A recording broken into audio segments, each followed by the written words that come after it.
Odisea, y después en el siglo XIX sí encontraron vestigios de la ciudad de Troya. Entonces, así mismo aquí. Pero bueno, según la tradición, según el mito de Rómulo y Remo, se funda Roma en 753. Los vestigios arqueológicos han demostrado que ya antes, en el siglo IX, ya habían asentamientos en donde se fundó el primer cuadro de la ciudad de Roma, que es en el Monte Palatino. Pero vamos a dejarlo así, en el siglo IX hasta el 476 después de Cristo. De ahí que hay muchas ideas de la Roma eterna. Ese era un término muy de los romanos. No tenía fin en el tiempo y el espacio el Imperio Romano. Y tenemos tres grandes etapas para estudiar el Imperio Romano: el de la monarquía, la república y el imperio. La monarquía sería el periodo más oscuro, así como también en la historia de Grecia hay un periodo oscuro. Pues así es el equivalente de la monarquía. Si se fijan, es precisamente donde también es oscuro la historia de Grecia. Porque curiosamente, cuando nosotros vemos si recordamos algún curso de historia universal de la preparatoria o de la universidad, dependiendo de la carrera que hayamos estudiado, primero vemos a los griegos y después a los romanos. Y eso nos da la idea de que primero estaban los griegos, luego en algún momento se extinguen o algo así, y surgen los romanos. No, en realidad sí hubo momentos en el que convivieron ambas culturas, a pesar de que todos sabemos que los romanos sí retoman muchísimo la cultura griega. Es que sí, era una civilización antes de los romanos. Etruscos, ¿no? Son los primeros romanos, bueno, desde donde se pasa toda la cultura romana, los etruscos. Sí, los romanos, digamos, sus primeros pobladores, culturas, son los sabinos, latinos y etruscos. Esos son. Y también los sabinos es los que trabajan las mujeres. Ahí es donde. Que por cierto, ese es un elemento que no se ha comprobado arqueológicamente hablando. También es el caso de Rómulo y Remo. Evidentemente no se ha. No se ha encontrado pero bueno, ahorita vamos a hablar. Sí, hay un montón de cosas así, pero claro, es parte de este periodo oscuro. ¿Medidas con la geología? Sí. Nueva Pompigia, Tulio Estigio, Servio Tulio, Ancomarcio, Tergiro Antiguo y Tergiro Saberio. Esos son los primeros. Son los pero es que me falta uno. Yo sabía que era el 7. ¿Los 7? No, pues no los tengo en este momento. No, aparte son, fíjense, ya no traje una ilustración, pero hay una ilustración afortunadamente sobre Roma se ha estudiado tanto que hay muchísimos testimonios, muchísima bibliografía, muchísimos recursos. Y hay un póster que hicieron en un museo de Estados Unidos.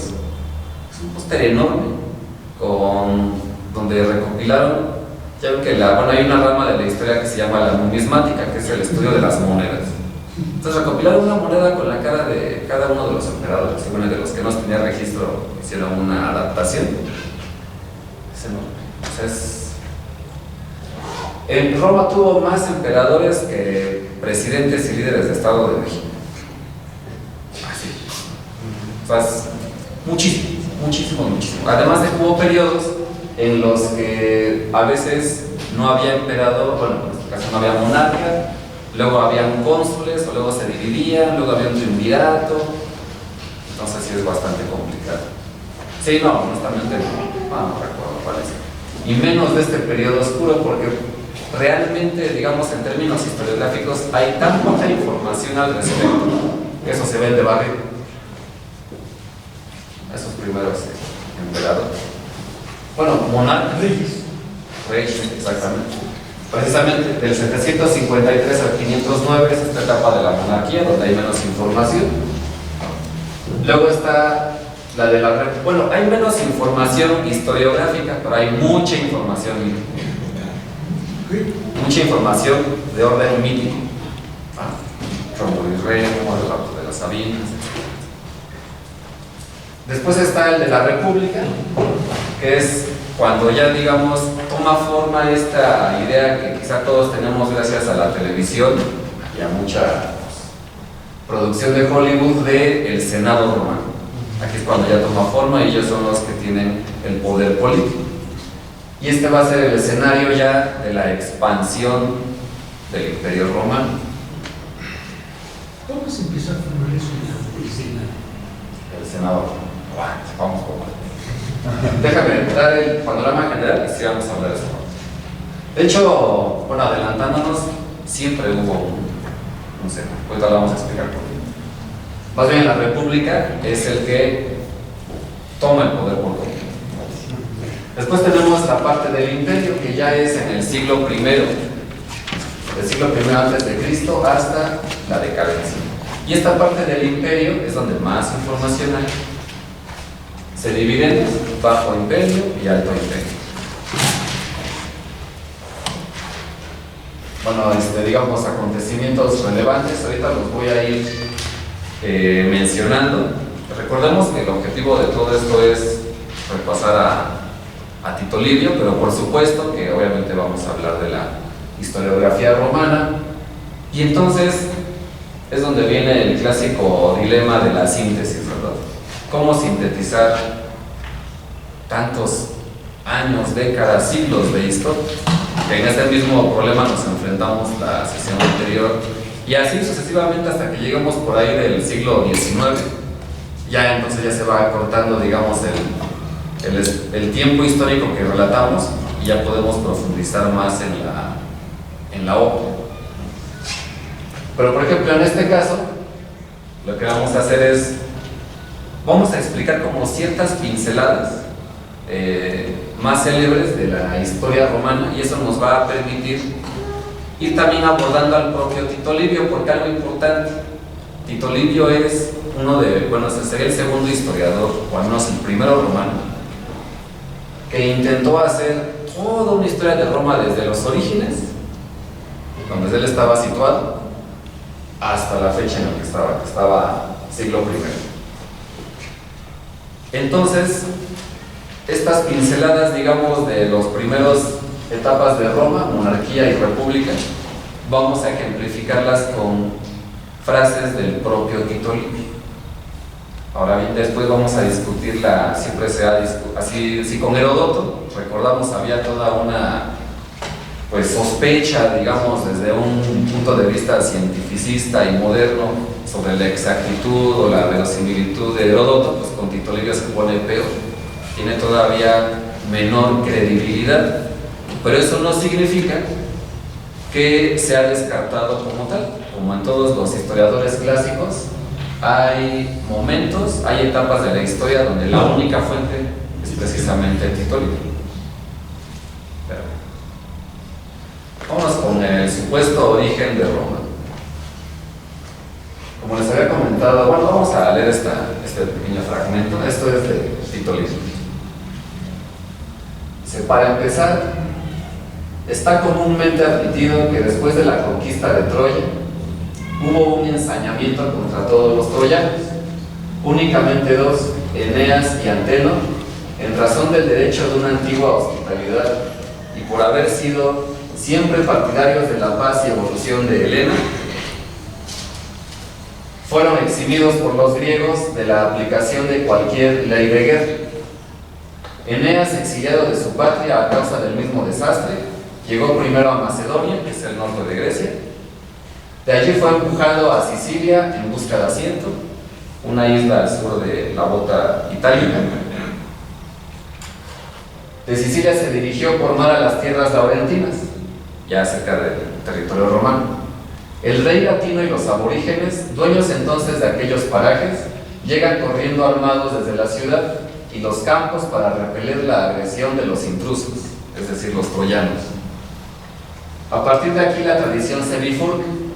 Unos sostienen que Latino, derrotado, hizo un convenio de paz y después se unió en parentesco con Eneas. Otros, que cuando los ejércitos estaban frente a frente, tendió la mano a Eneas como aval de su futura amistad. Tito Livio, libro primero.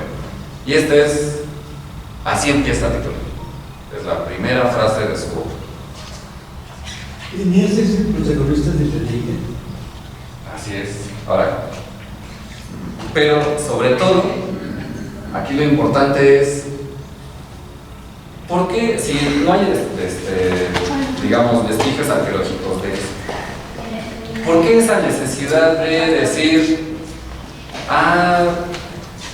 fíjense que desde los comienzos de Roma quien fundó aquí era el que venía de Troya? ¿Por qué eso? ¿Por qué creen ustedes? Por darle un sentido de continuidad ¿Continuidad aquí? a una cultura anterior, ¿Cuál? la etrusca victoriana. Pues, Yo creo que es más todavía en torno al mito, ¿no? Es un fundamento mítico. La partida de Eneas desde Troya, la derrota de Troya, Eneas, hijo de Afrodita, es el que va a fundar Roma, pero este Eneas es un invento de hecho mítico, ¿no? Que le pide, no recuerdo qué emperador, a Virgilio, ¿no? Y Virgilio se inventa esta historia. A mí lo que me parece bien interesante es como Tito Livio, que ya es historiador, retoma al literato, ¿no? Para fundar su ciencia, o bueno, no sé si todavía Sí. pues yo creo que va al origen mítico, ¿no? Religioso. así es. ¿Alguien más? Sí, más que nada justificar, ¿no?, la descendencia romana, darle un pues, que origen griego, ¿no? Creo que era la intención, darle un origen griego a la civilización romana. Más que origen es el proceso de hellenización. No es porque en sí Occidente no empieza con Grecia. Occidente empieza ya con Roma, no es cuando se realiza el mundo, es con Roma, no es con Grecia.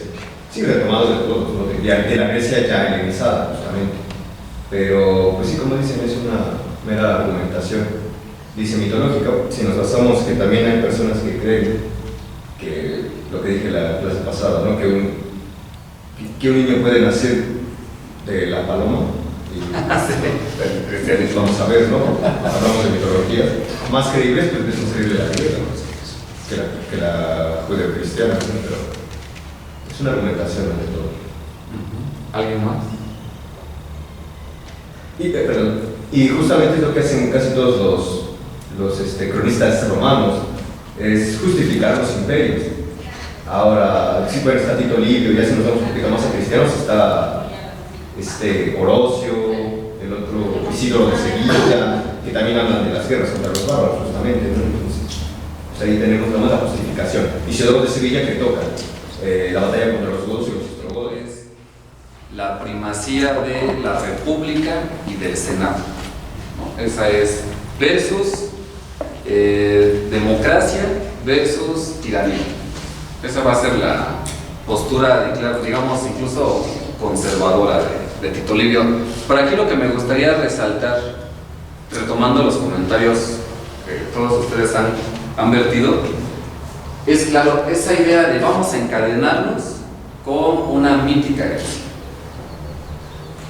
Es esta necesidad de somos helenos, pero claro, desde, por supuesto, el mito. De hecho, precisamente son contemporáneos Virgilio y Tito Livio, y ambos estaban a la derecha digamos, eran cercanos del emperador Augusto. No entiendo, José, hasta dónde, O sea, el héroe de Eneas, realmente griego creo que no es, ¿no? Es troyano. bueno, sí. En esta, Heleno, sí, más bien sería Heleno, claro. Sí, en esta dicotomía helenos-troyanos, él termina siendo perdedor, perdiendo a su padre, a sus hermanos, toda su familia, y finalmente por el destino de los dioses le concede la conquista de lo que va a ser después Roma, ¿no? Y lo que me parece particularmente interesante es cómo él ve en su descenso al infierno, como su bisabuelo, creo que es el emperador que le encargó a Virgilio escribir la Eneida, está gobernando, ¿no? Entonces en el infierno ya estaba escrito el destino de Roma, ¿no? Y él ya lo había visto, ¿no? En su descenso al infierno. Pero no sé hasta dónde sí sea todavía griego. Yo estoy mal de acuerdo con el compañero que allí inicia Roma, ¿no? Y si es ya una separación. Sí, el término correcto sería hablar de la... De hecho, recordamos que los griegos no se asumían a sí mismos como griegos, sino como helenos. como padre. De hecho, para ellos era la Hélade, Sí. ¿no? Y en esa Hélade pues hay un montón de... Pues están los jonios, los lacedemonios, griegos, troyanos, etc. Bueno, después, digamos, está la mítica fundación. Aquí vamos a seguir con estas ideas, digamos, todavía muy cerca del mito. Después aquí siglo IX antes de Cristo, porque es donde, digamos, el vestigio arqueológico más antiguo de un emplazamiento en el primer cuadro de Roma, en el Monte Palatino. Si bien Tito Livio, y aquí basándose en Polibio y otros historiadores clásicos, se lo maneja a posterior.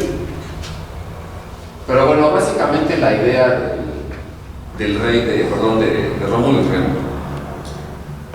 Bueno, ¿alguien conoce esta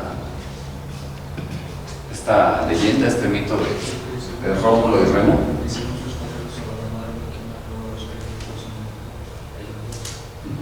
Sí, muy bien.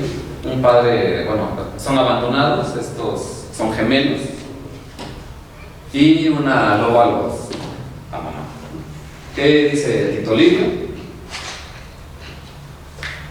La vestal fue forzada, es decir, la madre la supuesta madre, dio a luz dos gemelos, y bien por quererlo así, bien por honestar la falta, remitiendo su responsabilidad a un dios, proclama a Marte padre de esta dudosa descendencia.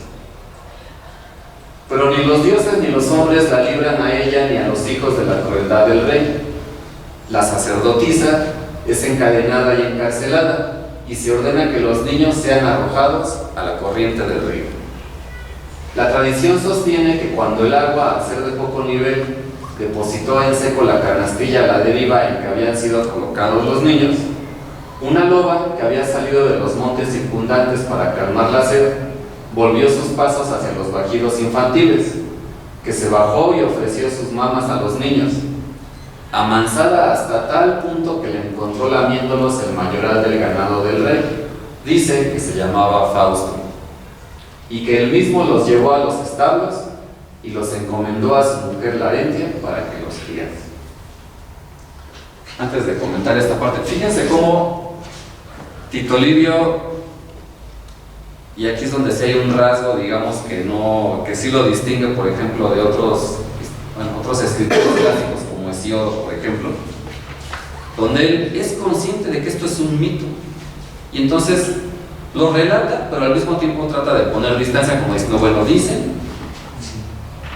Y es más, y algo muy característico de Tito Livio es: existen tales y tales versiones. Unos dicen que directo lo amamantó, y bueno, y más adelante va a decir que hay otra versión en la que no era una loba, sino que más bien Luperca era el nombre, es prostituta, y entonces era una prostituta, y entonces pues es más digno decir que Roma viene de una loba que de una prostituta. Pero finalmente todavía estamos en la escena del mito. Ahora, para no trivializar esta parte del mito como simplemente algo, digamos, pintoresco, ¿a qué les suena este mito? ¿No les recuerda a otro? A Moisés. Es el arquetipo de Roma, ¿no? Sería su contribución arquetípica, ¿no? La repetición, pero pues ahora sí va a ser Luperca, ¿no? A mí lo que también me recuerda mucho son los festivales las lupercales, ¿no? Donde todo estaba permitido, un poco eso a lo de la purga ahora, ¿no? Como todo esto es un regreso nuevamente a nuestro origen caótico todavía, ¿no?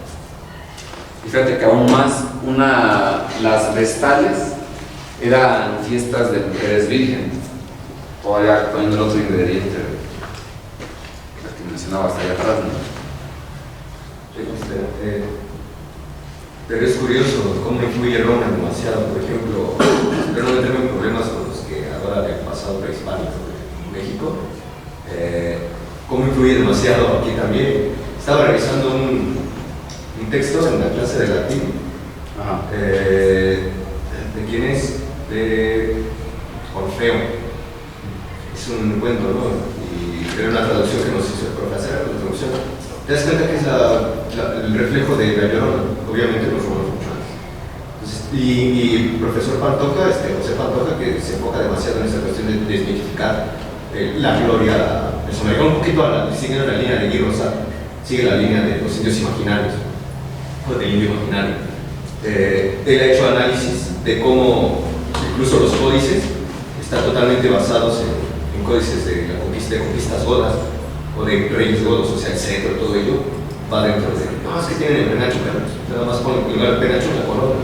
O sea, los simbolismos que enfocan dentro de ellos, y pues también vamos a encontrar similares. No me he encontrado hasta ahorita porque no me especializo en Mesoamérica, pero debe de haber uno, ¿no?, que sea similar a Rómulo y Remo. Yo que tiene que haber uno que sea similar. Seguramente.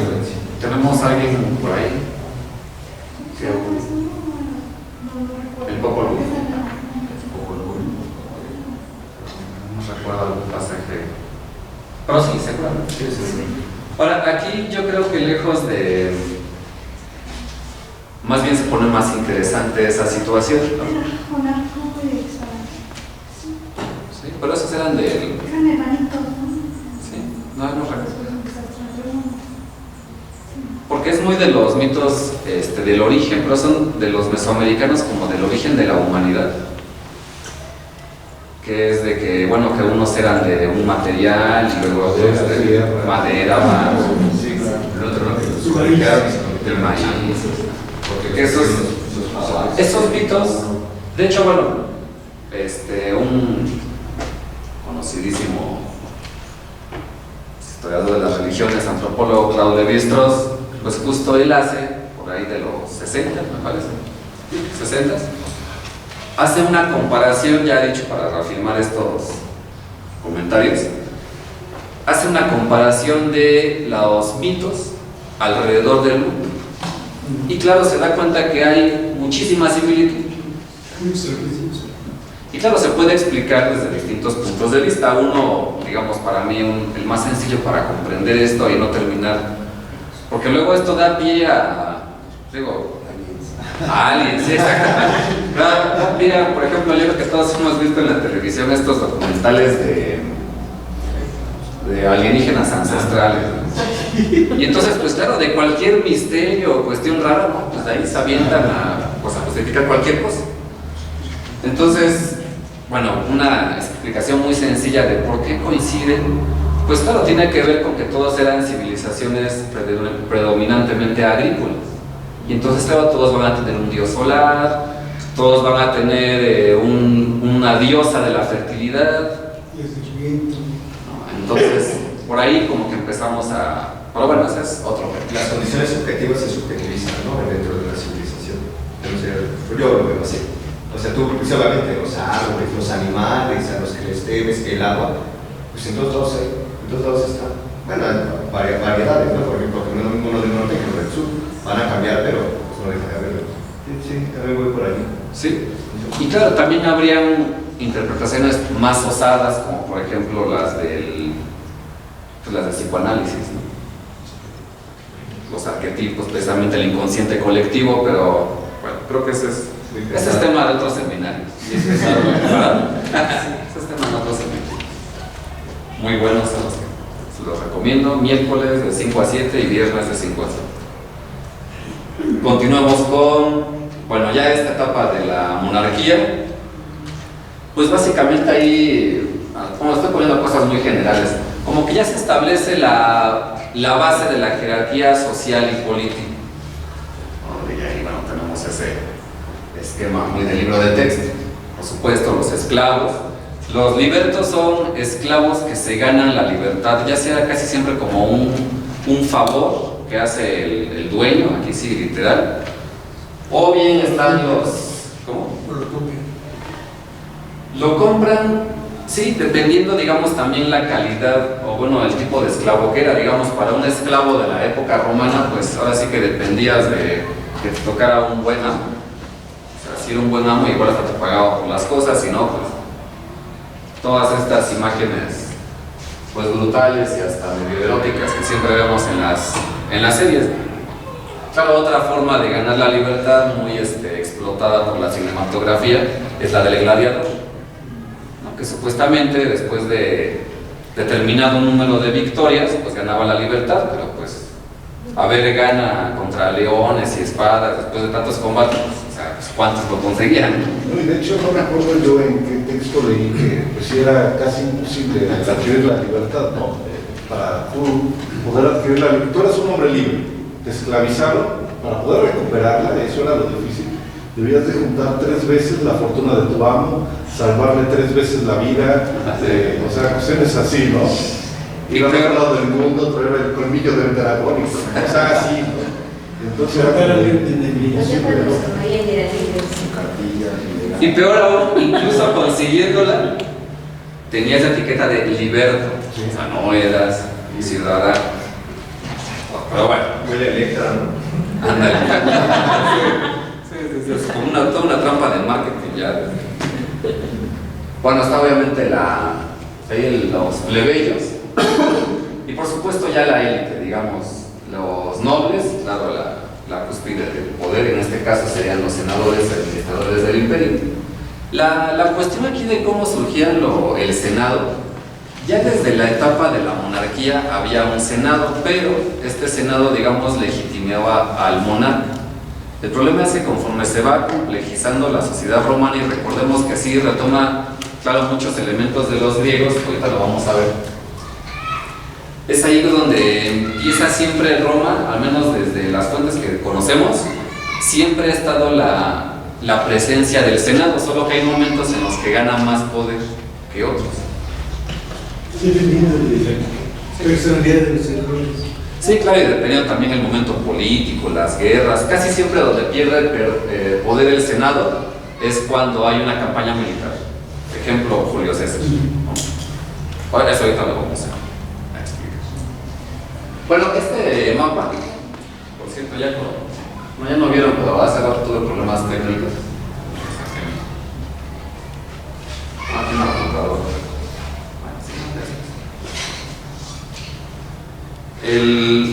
Bueno, en este mapa se puede ver lo que está de blanco donde es itálicos, que sería la península. Y fíjense cómo Roma no es en esta época, digamos, el monstruo imperial que casi siempre asociamos aquí, son los orígenes. Y ya aquí vemos a su enemigo, su primer gran enemigo, Cartago. Pero fíjense cómo aquí está lo que mencionaba Ismael, el área de influencia etrusca.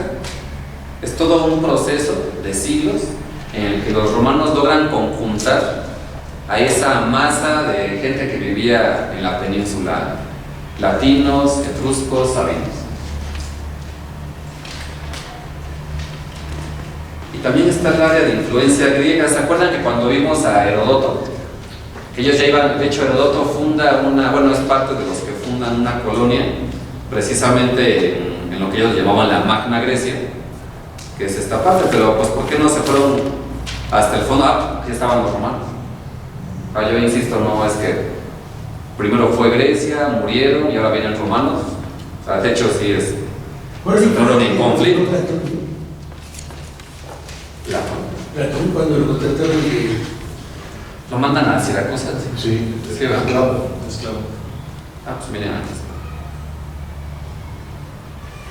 En la Magna Grecia, que es, la actual Sicilia, que va a ser de hecho terreno de disputa de griegos, cartagineses y romanos, y al final pues van a ganar los romanos. Vamos otra de las grandes leyendas, digamos, del fin de la república, de la monarquía. Este es también también está cerca más que del mito de la leyenda, pero también es un elemento recurrente. Así como en todas las civilizaciones, en sus orígenes piensan en una virgen, donde siempre tiene por ahí algún papel importante de pureza, también siempre está la parte de la violación y de la venganza. Por eso, sobre todo, más bien el énfasis en la venganza, ¿no? La restauración de la honra.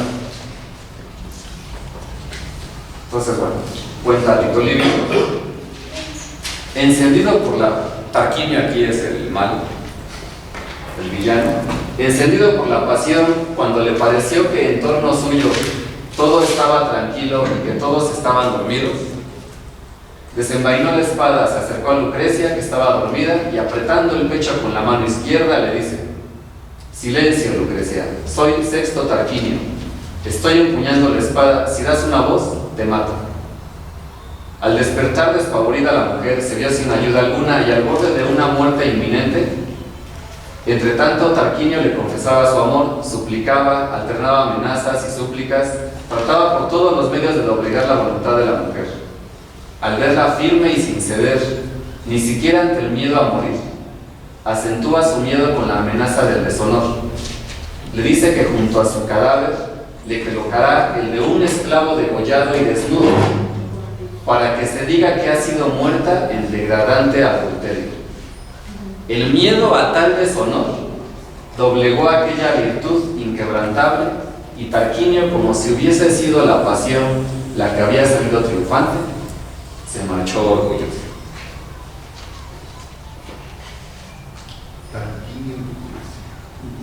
Que esta es una imagen muy recurrente después de los pintores, sobre todo en el Renacimiento.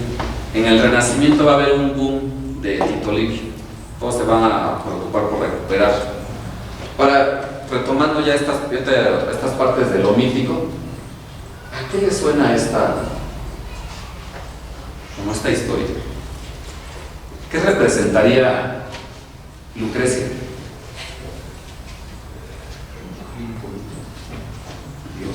La mujer, honra. A ver. Otra vez la honra griega, yo creo, ¿no? Que era el alejamiento a todo lo bárbaro, a todo esclavo. La patria. Perder eso, yo pienso que es eso, esa amenaza de te encontrarán dormida al lado de un esclavo, ¿no? Es como que esta mezcla de razas, ¿no? Ya vi por dónde vas. A ver, ¿tú quieres comentar? Sí, yo también estaría de acuerdo con mi compañero. Me parece que el simbolismo ahí se puede ver como Lucrecia como la virtud, ¿no? La belleza, que también viene mucho de los griegos, ¿no? Y Tarquino, pues, las pasiones, ¿no? Lo bárbaro. Lo bárbaro, exactamente, sí. Sí, como una lucha entre las virtudes que vienen de Grecia, todas esas virtudes, y lo bárbaro, ¿no? ¿Sí? ¿Tú querías decir algo? ¿Había una guerra o algo? Precisamente a raíz de esto surge una guerra, y en esa guerra se termina la monarquía e inicia la república. Entonces, ya tomando en cuenta ese elemento político, es como la simbolización de el déspota desbordado de pasión, monarca, contra la honra que va a ser restaurada y vengada.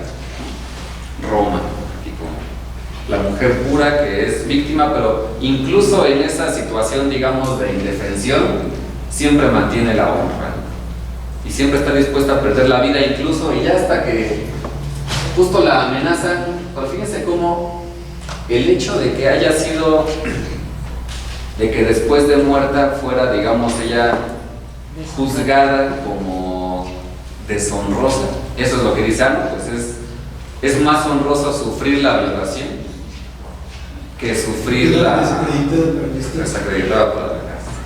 Exacto. Son muy interesantes los perritos en la imagen, los fondos, ¿no? Todo el símbolo.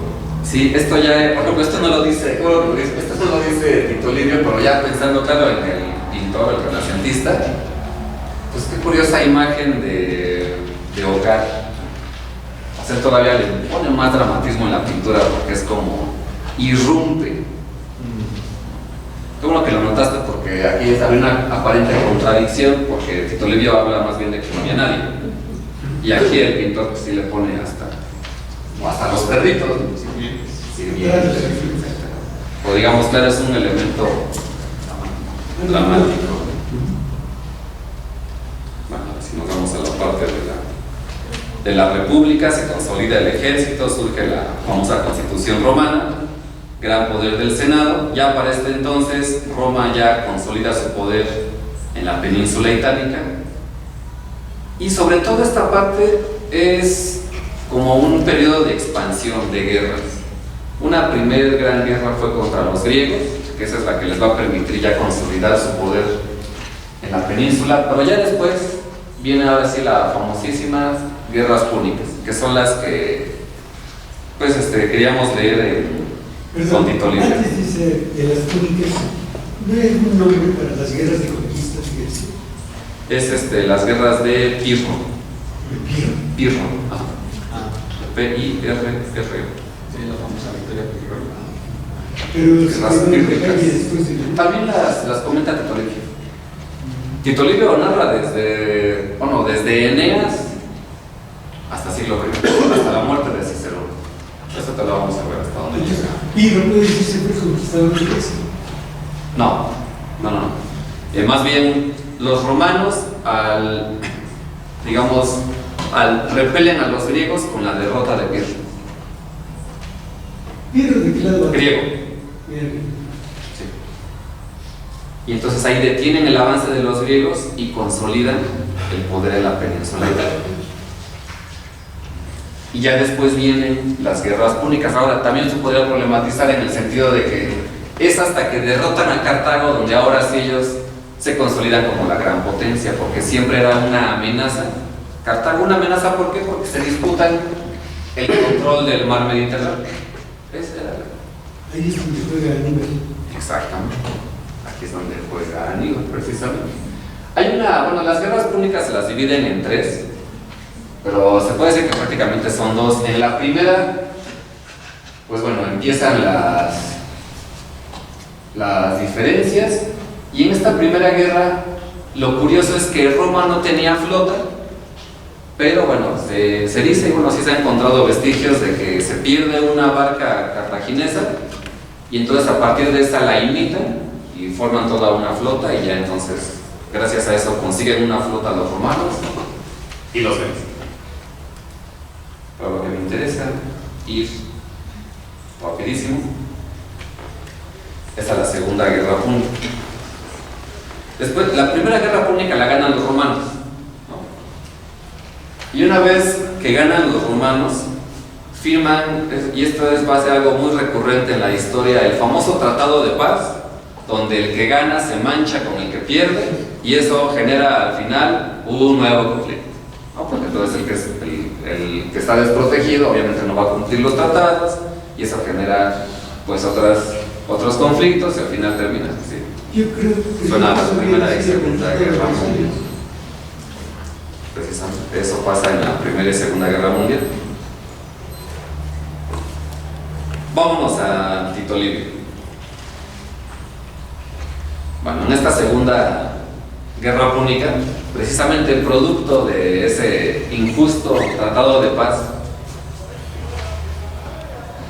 se dice que el emperador cartaginés Amílcar le dice a su hijo, lo hace jurar que odiará hasta la muerte a los romanos. Entonces se cuenta por otra parte, pues fíjense cómo él siempre, bueno, se cuenta por otra parte, pero bien que lo cuenta. Entonces, al mismo tiempo, como la contradicción. Pero bueno, dice que Aníbal, cuando tenía 9 años, al pedir a su padre Amílcar entre carantoñas infantiles que lo llevase a Hispania, en el momento en que estaba ofreciendo un sacrificio con la intención de pasar allí a su ejército, una vez finalizada la guerra de África, fue acercado al altar y con la mano puesta sobre la víctima, obligado a jurar que tan pronto como pudiera, se convertiría en enemigo del pueblo romano. Y ya desde aquí inicia toda una narrativa de Amílcar como el bárbaro, vengativo, con sed de venganza.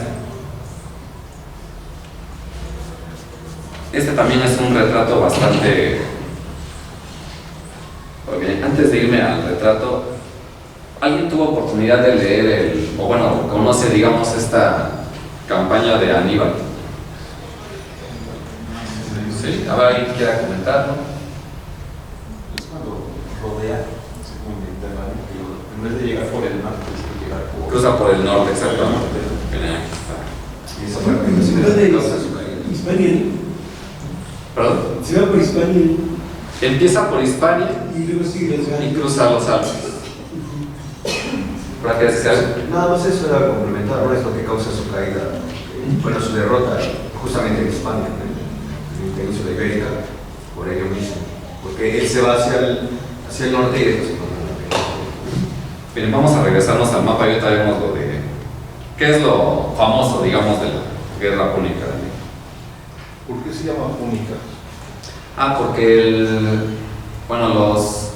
en latín le llamaban a los cartagineses Peinis, como en inglés Finis, de fenicios. Los cartagineses son, digamos, descienden de los fenicios, por así decirlo. Aquí está el mapa, ahí dice Saguntum, se alcanzan a ver, donde está España, está la parte amarilla, donde hoy sería por ahí como Valencia, Barcelona, como por esa parte. Bueno, Cartago estaba hasta ahí.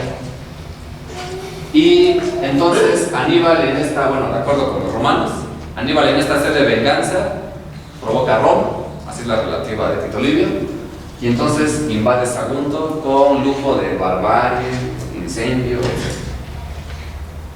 Y de Sagunto, entonces ya se oficializa la guerra contra Roma, y entonces se empieza a subir por las Galias, cruza los Alpes. Los Alpes, pues obviamente era un territorio inhóspito, sobre todo mucho frío, la elevación de las montañas, y lo curioso, y es lo que más bien siempre se va a retratar, y eso me interesa discutirlo aquí, es esta idea de que está el ejército oriental con sus elefantes africanos cruzando los Alpes nevados. O luego también la narrativa de ¿y quiénes eran cómo eran el ejército de Aníbal? Pues oriental, de Medio Oriente. Entonces esa narrativa es interesante. Por eso mismo el uso de la alquimia también dentro de Aníbal mismo. ¿En qué sentido? Recuerdo que estando en los Alpes había rocas, según esto, ¿no? Ya. Y con una fusión de vino no era tierra, vino y no sé qué, hicieron explotar las piedras para poder pasar, porque no podía pasar de a un dedo, no sé qué carajo. El uso, ¿no? Que siempre será considerado. Fíjate que eso es bien interesante porque casi siempre solemos imaginar estas guerras, digamos, de la antigüedad como muy rudimentarias en cuanto a tecnología, pero realmente sí tenían una tecnología bastante... Bueno, claro, no había computadoras de rayo láser, pero digamos no era así de cualquier principio de física sencillo. Realmente sí derribaban montañas, alteraban el paisaje de forma brutal. Esta idea de, cuando Aníbal atraviesa los Alpes, vamos a ver qué es lo que dice Tito. Para hacer pasar a los elefantes fueron varios, creo, los sistemas. Los relatos acerca de cómo se llevó a cabo la operación son en verdad diversos. Según relatan algunos, una vez agrupados en la orilla los elefantes, el más salvaje de todos fue aguijoneado por su guía y al lanzarse al agua tras escapaba nadando, arrastró consigo a la manada, impulsándolos hasta la otra orilla, la propia corriente del río, a medida que su miedo a la profundidad les fue haciendo perder pie. Pero son más los que sostienen que se les hizo cruzar en balsas. Este procedimiento, así como sería el más seguro al principio, resulta asimismo más verosímil una vez que la operación se llevó a cabo. Arrastraron al río desde tierra una balsa de 200 pies de largo por 50 de ancho, y para que no se la llevase la corriente, la sujetaron a la orilla, río arriba, con muchas y fuertes amarras, y le echaron tierra encima, cubriéndola como si fuera un puente, para que los animales pasaran sin miedo, como por tierra firme. Incluso se ha hecho reproducciones, experimentos, hay documentales. Vamos a ver cómo les llega. Y hacen la balsa y pues resulta que sí podía pasar un elefante. Pero bueno. Esta yo creo que retrata ese choque cultural, por así decirlo. Por usar un término muy moderno, pero bueno. Curiosamente es lo que comentaba Julio, ¿no? Lo comentaba Julio, la gran narrativa de la guerra púnica es que esta ambición de Aníbal por llegar por tierra y contra viento y marea llevar todos sus elefantes, al final solo llegó a uno, solo terminó uno después de cruzar todos los Alpes, pues lo llevó a su perdición. Y eso lo relata, bueno, algo que quería, antes de ver la frase de Escipión. Aníbal pierde el ojo en esta campaña, se dice que es por una oftalmia, tiene una infección, no se la trata, le está cruzando los Alpes y bueno, pierde la vista. Pero curiosamente hay pocos retratos de la antigüedad donde lo pongan tuerto. Es hasta después. Eso a mí me va a permitir una interpretación.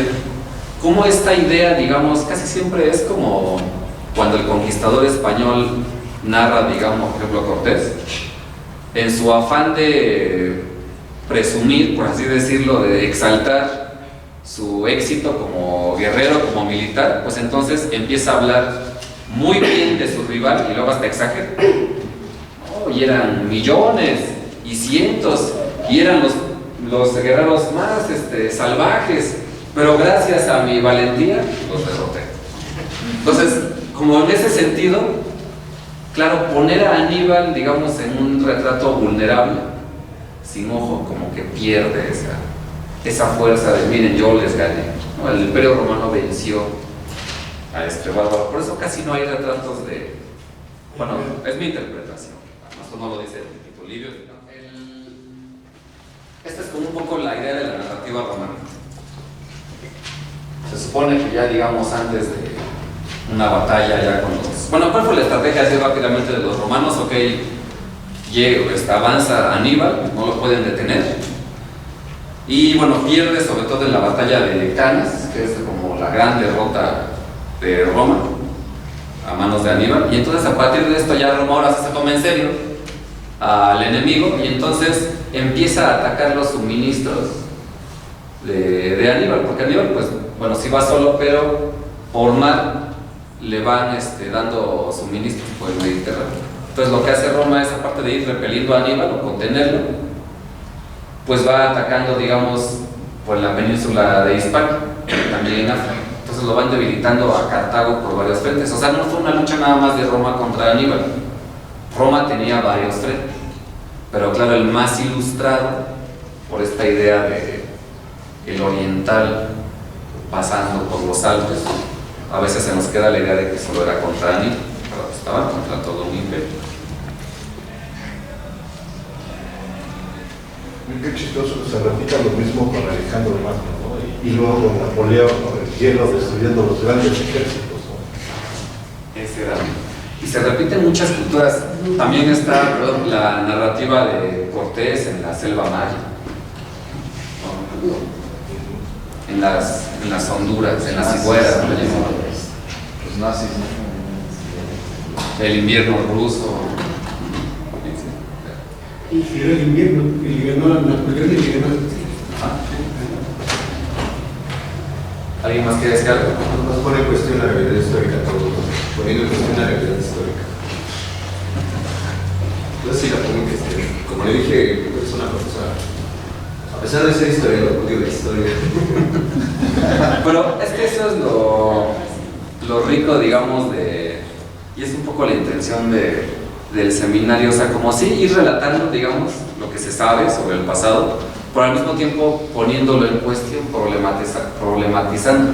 Y eso nos permite ver, pues precisamente que la historia está en construcción. ¿No? Hay muchas cosas que no sabemos, o incluso las cosas que sabemos, pues también se puede abordar desde distintos puntos de vista e interpretaciones. Pues por eso se llama de historiografía. No en la primera clase, disculpa. Creo que hablaste de justamente la diferencia entre historia y historiografía. Porque la historiografía es no la crítica a los textos, no la historia. Así es. Sí. Bueno, vamos a pasarnos. Finalmente vencen los romanos en la batalla de Sama. Sama está en África, bueno, es el actual territorio de Túnez, digamos, donde estaba Cartago. Termina la guerra púnica. Y ya la tercera guerra púnica, así ya como ya Cartago estaba totalmente debilitada, Pero, bueno, de acuerdo con Tito Livio, uno de los senadores, Catón, siempre, o sea, lo curioso con Cartago es que se inmortalizó, y sobre todo en la figura de Aníbal, como la gran amenaza de Roma. Entonces siempre la presencia de Cartago era problemática para el Imperio Romano, tanto así que se empeñaron en destruir. Y entonces se dice que Catón, cada que hablaba un discurso en el Senado, terminaba siempre diciendo, ¿no? Cartago de lenda es, Cartago debe ser destruido. O así hablara de impuestos, de lo que sea. Cartago debe ser destruida, Cartago debe ser destruida. Hasta que se destruye ya por último, destruyen la ciudad, la incendian y con picos, piedra por piedra, la destruyeron y por si no fuera poco, inundaron de sal sus campos para que fueran infértiles. O sea, tenían que ser... La capital de Cartago primero. Cartago se llamaba la ciudad. ¿Qué les decía? Así que era más una competencia comercial, ¿no? Ellos eran muy ricos y tenían mucho comercio marítimo.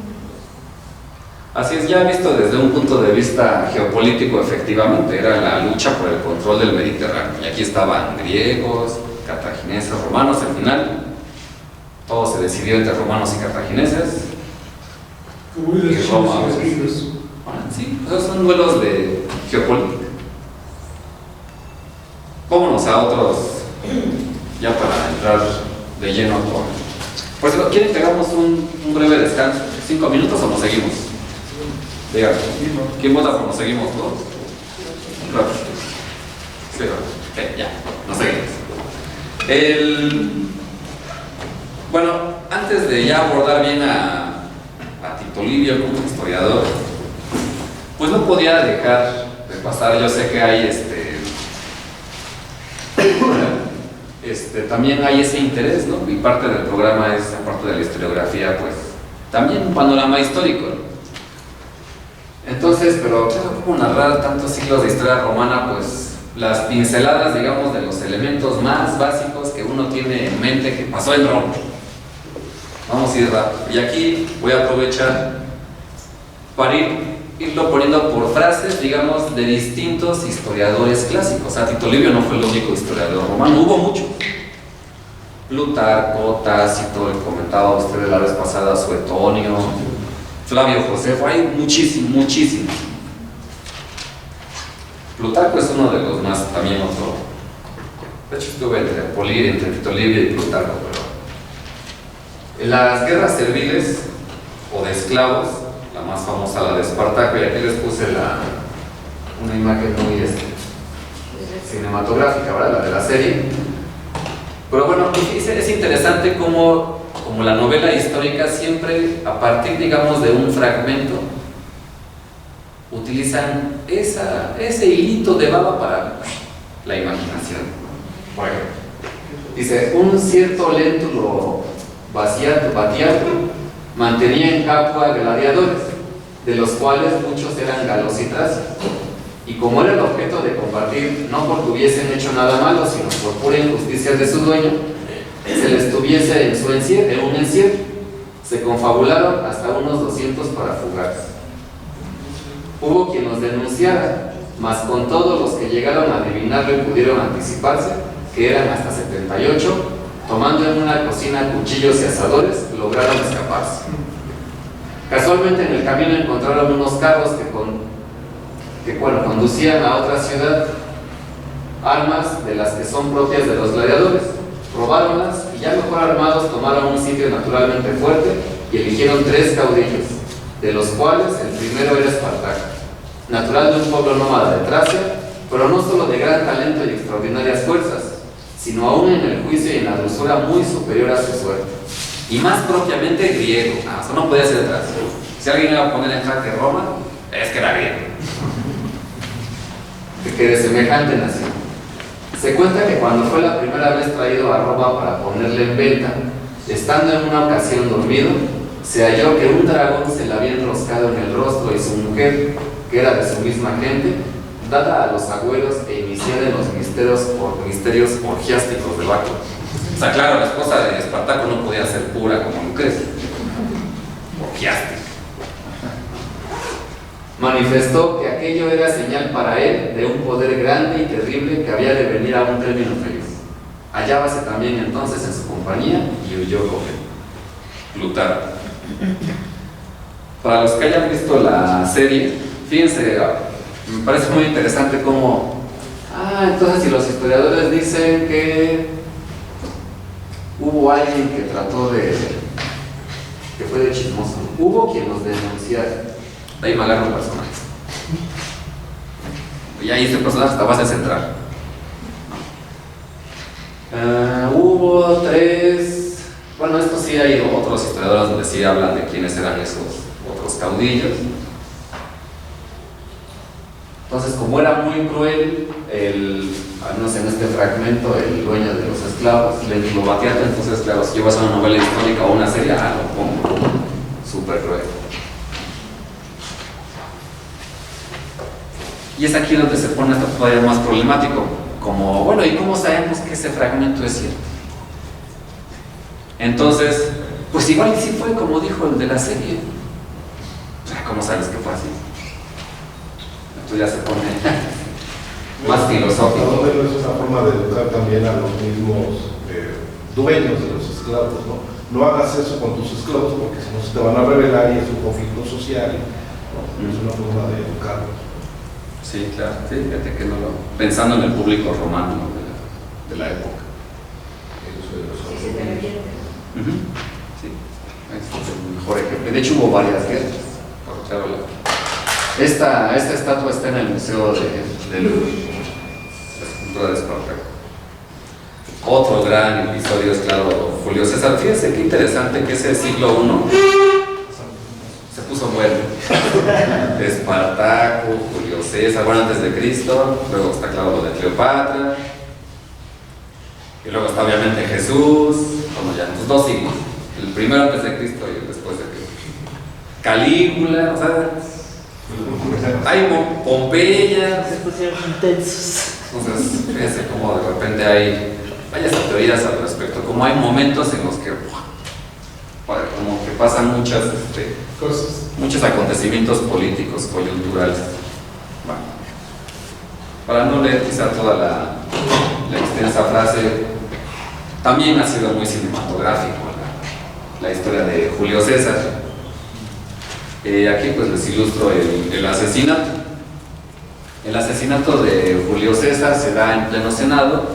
Julio César es un caudillo, triunfa en las Galias, pero al mismo tiempo tenía un rival que era Pompeyo, que había triunfado en Hispalia, y estaba débil el Senado. Entonces Julio César y Pompeyo prácticamente es una carrera por ver quién llega primero a Roma y la toma.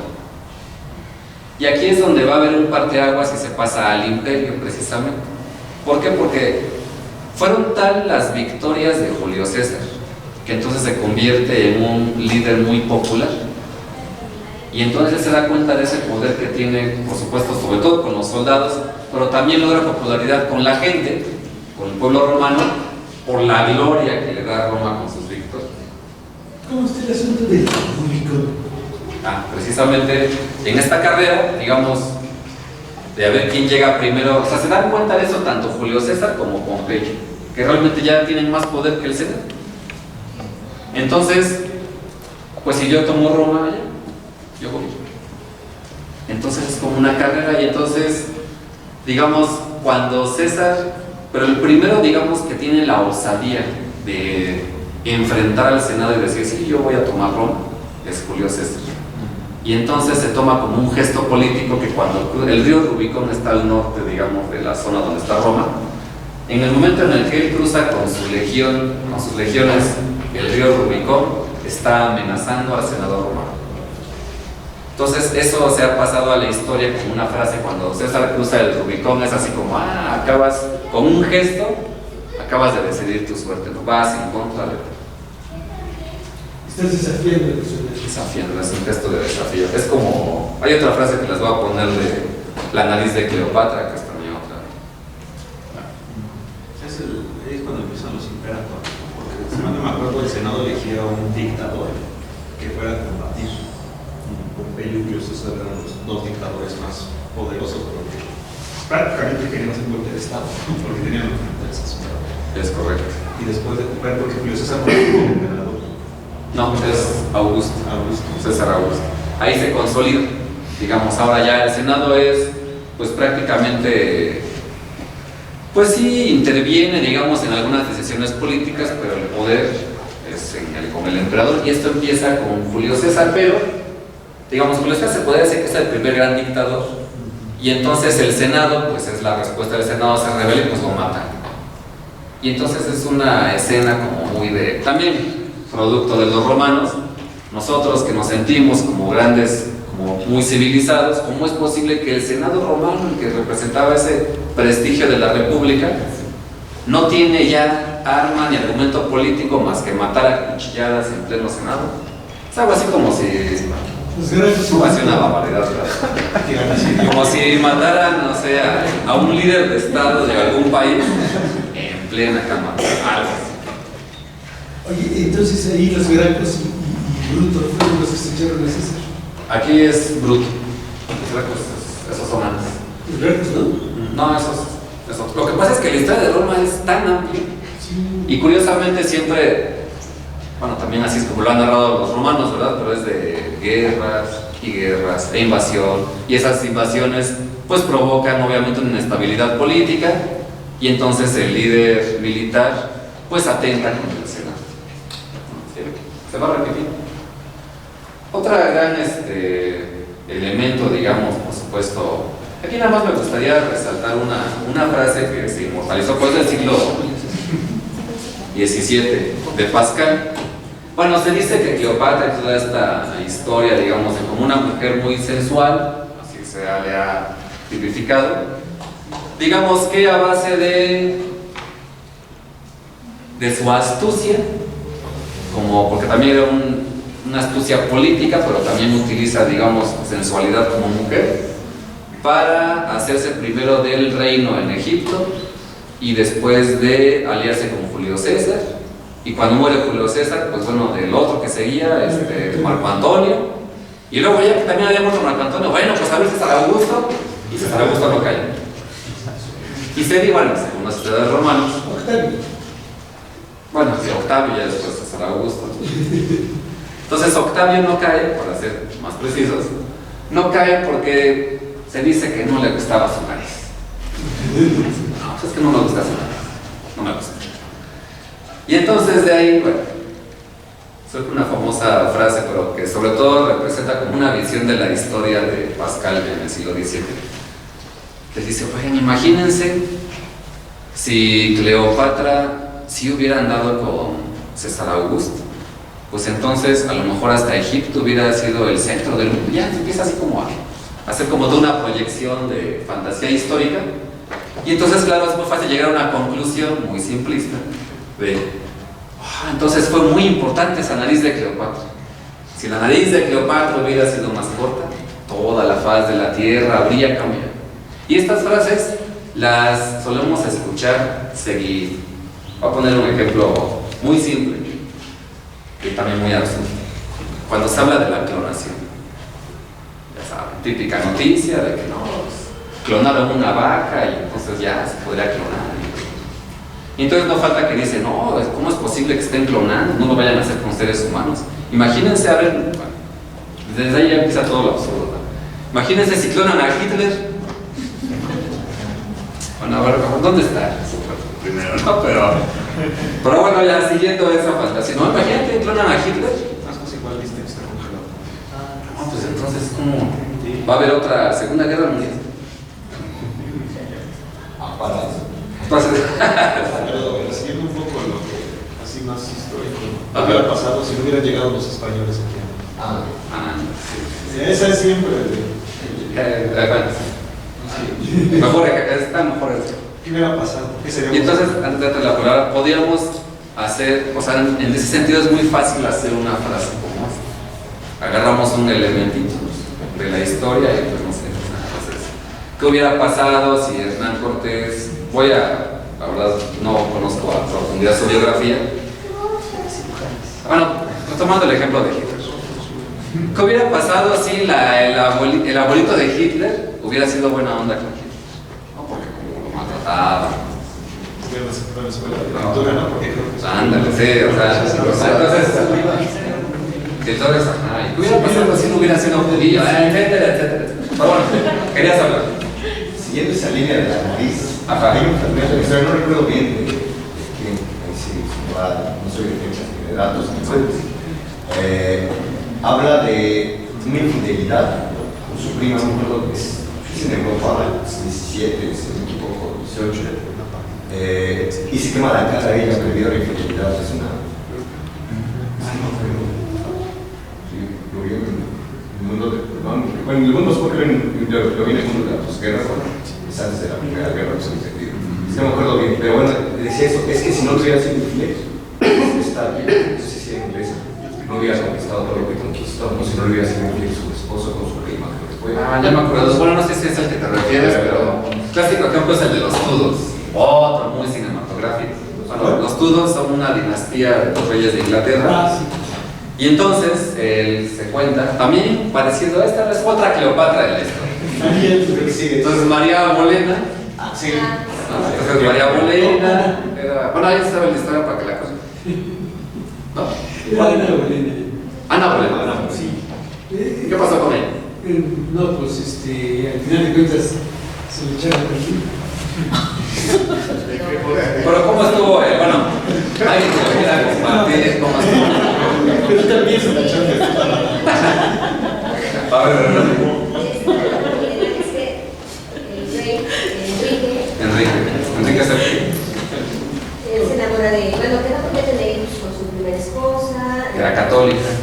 Era la iglesia católica. De hecho, por esta enamorada es que se separan, ¿no? Le dice a la iglesia católica, tú no me vas a, estás aparte y yo voy a decidir todo lo de la iglesia, no se por él. Pero esta enamorada, primero se enamora de la hermana de Ana Bolena y tiene una que no dijo. Y con Ana Bolena, tanto se esforzó en conquistarla y que no la niña, pero después que es esta Isabel I, ¿no? Y después cuando se vuelve a embarazar, pues es cuando tiene a su segundo hijo y ella pues dice, necesito darle un nombre para que yo sea la reina. Pero ella al final de cuentas es porque se quiere meter con su hermano y la acusan de adulterio y es cuando la hermana Sí. Y aquí, digamos, el equivalente con Cleopatra es que en ese momento estaba la guerra entre protestantes y católicos. Bueno, todavía no se llamaban católicos, pero bueno, la defensa de la iglesia contra los protestantes. Y en este momento Inglaterra era católica, Enrique VII era católico, pero se enamora de Ana Bolena, que ya empezaba a coquetear con ideas protestantes. Entonces le mete el gusanito. Y sobre todo aquí está el problema de que se quiere divorciar. Y entonces, porque se enamora de Ana Bolena. Y entonces el Vaticano en medio de esta crisis de religión dice, oye, ¿cómo voy a echar para atrás un matrimonio real? No, espérate, anda con ella si quieres, pero oficial, no me puedo quemar con ella. Entonces así se cuenta, casi como un berrinche. Sí, pues ahora me voy a protestar. Entonces un poco contar la historia, cuando en realidad es más, bueno, es lo que me quiero que quede claro, es mucho más complejo que eso. Realmente todavía no, por ejemplo, en el caso de Ana Bolena y Enrique VII, es sobre todo aquí una cuestión económica. Obviamente al separarse de la iglesia, eso significa que todo lo que recauda la iglesia pues se quede en Inglaterra, no se va a otro lado. Entonces igual aquí la nariz de Cleopatra, vaya. Nada más para concluir este intervención. Sí. Y lo que están tocando, bueno, yo lo conozco como líneas tangenciales, a ver, me acabo de sacar de la manga, pero son líneas tangenciales imaginarias. Pero después de todo lo que es la historia es la imaginación. No hay una imaginación que sacas de la chistera, obviamente. Lo reviví la clase pasada, que lo dice Natalie Simon Davis, es ir a construir algo mediante lo posible y lo probable. ¿Qué es la imaginación sino una respuesta o un producto de la memoria? La imaginación de un artista no es original. Claro, es una recomposición, de construcción, recomposición en la mente para salir, sacarse un nuevo producto, nuevo entre comillas. Bueno, es eso, ¿no? Ahora, si nos ponemos más filosóficos, él hubiera, como tal, desglose infinidad de supuestos. O sea, por ejemplo, dice en el ejemplo de Cortés y América. Es que hay teorías, ¿no? Es que si hubieran sido los ingleses no hubieran acabado, pero es que cosas que hubieran, si el pasado no existe como realidad, pero imagínate un pasado alterno, ¿cómo crees que va a existir, maestro? Entonces, sí, es. Por eso también al mismo tiempo hace muy apasionante el estudio de la historia. ¿Dijiste dudar Enrique VII o Enrique Octavo. ¿Es octavo? Sí. Enrique VIII. Bueno, ya la última etapa del Imperio Romano, que es la de los emperadores, ahora sí. Que fue buena la precisión que justo hace, claro, se llama Octavio, como no se le iba a saber. Sí, bueno, el emperador César Augusto, en realidad se llamaba Octavio, pero cuando se convierte en emperador, se convierte como César Augustus, ¿no? Y entonces ya se le conoció así. Pero originalmente su mamá le puso Octavio, no Augusto. Así es. ¿Por qué se les llamaba Césares a todos los emperadores? Es algo muy importante también de los romanos, ¿no?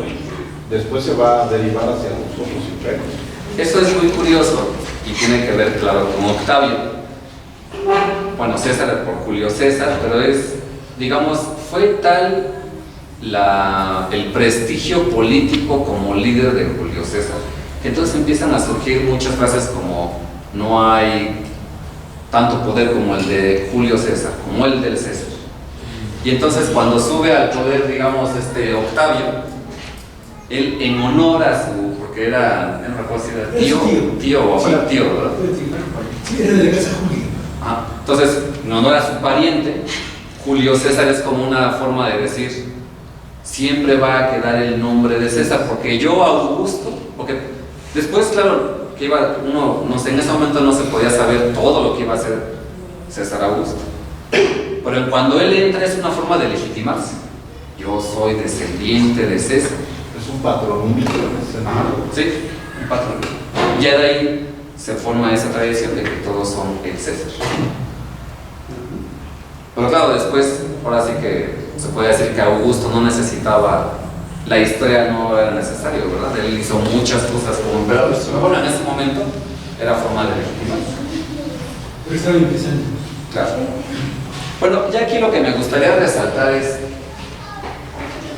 cuando empiezan estas historias de emperadores romanos, y es donde tenemos estas historias de excesos, decadencia, de las que va a hacer mucho énfasis Tito Livio. Y claro, el primer gran ejemplo de brutalidad pues sería la crucifixión, estas crucifixiones. Ya nada más para que no se diga que no se habló de Jesús en estos seminarios. ¿Qué es lo que dice la historia? Bueno, algunos historiadores. Flavio Josefo dice: por aquel tiempo existió un hombre sabio llamado Jesús, porque realizó grandes milagros y fue maestro de aquellos hombres que aceptan con placer la verdad. Atrajo a muchos judíos y a muchos gentiles. Delatado por los principales de los judíos, Pilato lo condenó a la crucifixión, que era una condena común en el Imperio Romano. Aquellos que antes lo habían amado no dejaron de hacerlo. Desde entonces hasta la actualidad existe la agrupación de los cristianos. Otro historiador. Este es como más, porque Flavio Josefo era judío, entonces lo trata a Jesús, digamos, con cierto respeto, Tácito va a decir: por lo tanto, aboliendo los rumores, Nerón subyugó a los reos y los sometió a penas e investigaciones. Por sus ofensas, el pueblo que los odiaba los llamaba cristianos, nombre que toman de un tal Cristo, que en época de Tiberio fue ajusticiado por Poncio Pilato. Reprimida por el momento, la fatal superstición irrumpió de nuevo, no solo en Judea, donde proviene el mal, sino también en la metrópoli Roma, donde todas las atrocidades y vergüenzas del mundo confluyen y se celebran. Entonces, hay un tal Cristo. Si me puedes ayudar, no me acuerdo, sí, pero no me acuerdo. ¿Por qué era considerado Cristo de Christus? ¿De dónde? Es como similar al pagano, algo así, ¿no? Si no me acuerdo. Es un término griego. ¿No hay alguien aquí, un teólogo? Más o menos, o sea, según yo, Cristo proviene de las religiones helénicas, los gnósticos y todos estos. Y pues bueno, para los judíos, el Cristo, donde ya las profecías del Antiguo Testamento lo mencionaban, hubo muchos Cristos, o sea, era como justamente un título parecido al de César. Como el Mesías. Así, El Mesías. Era el ungido, ¿no? Ahora, el mismo Cristo. Bueno, Jesús. Hay un historiador, no recuerdo de qué época, Charles Geber. Él se dio la tarea justamente de elaborar una biografía de Jesús. Ese se llama su texto. Es muy difícil de encontrar, difícil de nadie. Pero creo que lo consiguió Pedro Romero Martínez cuando hizo una maestría en Barcelona, documental de allá. Y nada más cuando tomé clase de religión, de los orígenes del cristianismo, nos prestó un capítulo muy básico, ¿no? Pero se encontró allí que Charles Geber nunca se encontró con el Jesús histórico. O sea, con lo único que se encuentra es con el Jesús mitológico, porque se escrito en los textos. O sea, no hay las pruebas de que hubiera un niño que estuviera parte del burro. Entonces, Que es, y volvemos a Rómulo y Remo. Sí, pero bueno, al menos estos historiadores sí dan cuenta de esto. Aunque claro, se podría, por ejemplo, ¿cómo podríamos poner en duda a estos? Pues decir es que ellos ya recogen una tradición porque ya surgió un grupo religioso, los cristianos. Y claro, entonces copian la narrativa de los cristianos. ¿Me explico? Entonces, y esto es lo interesante de la historiografía, porque entonces empieza a problematizar, porque entonces ya no le creemos todo lo que dice Tácito. Bueno, ¿de dónde sacó esa información Tácito? De los cristianos. Entrevisté a los cristianos. Pues claro, ¿qué te iban a decir los cristianos? ¿No? Sería un trabajo de la no histórico. Pues sí, pero ya hay muy pocas fuentes. Luego historia también del giro lingüístico, por ejemplo, esta cuestión, el rumor como realidad histórica, es lo que es una cosa dicha tantas veces, o digamos una mentira dicha tantas veces que se torna verdad. Y se pone más feo si eso lo aplicas a la tradición moral, porque la tradición moral es el sustento, pues, de cosas así, Mesoamérica, y entonces si ya ponemos en duda eso, bueno, hasta la arqueología se puede venir abajo. El ejemplo que pusiste de las cartas de Cortés es que eran tales, o lo de Isidoro, pero así, imagínate cómo se pierde tanto porque mira, empieza a pelear uno, y se ha visto en caricaturas. Sí. Y llega otro y dice, no, pues que eran dos, y estaban peleando, no, y lo pasa, y el otro va a decir a otro, es que eran como 100. Y después se va tornando todo. Entonces no es muy, si no creen el documental, no mencionan el plato. Hay un historiador que François Hartog, que trata de este tema de la tradición oral, de la historia oral, que es, sobre todo en los clásicos, ver cómo ellos, sus fuentes principales son lo visto y lo oído. Entonces, claro, eso sería el equivalente cuando un cronista, en la actualidad, porque empecemos en los cronistas de todos los pueblos habidos y por haber en nuestro país, hace esa metodología. Y claro, el cronista va casi como Heródoto a pensar que eso es exactamente lo que pasa, pero realmente hay toda una gran trampa de que la memoria nos hace. Pensemos nosotros somos los testigos. Llega un cronista y nos dice, oye, tú eres de Jardines de Morelos, oye, qué interesante, a ver, cuéntame cómo estuvo lo del monstruo de Catepec. No, bueno, pues a mí me contaron. Y entonces eso yo lo pongo por escrito y se inmortaliza. Y es Tácito. Pero no debe de ser testimonio, la escritura no es el testimonio llevado a la material. Ahora, estas referencias certifican la existencia de un Jesús histórico. Pues no le hagas caso. No al 100%, no al 100%, pero sí le dan credibilidad a que sí haya existido un Jesús histórico. Ahora, no es la historia solamente de los dichos, de los hechos, de los escritos, sino también de los objetos. Claro, los objetos. Ajá. Sí, las pruebas arqueológicas. Por ejemplo, yo traje ahora una prueba de la sábana santa. ¿Sí? ¿De la qué? De la sábana santa. Bueno. No. No me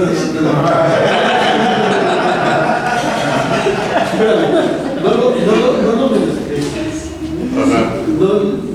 Si no lo conoces, no lo minimices.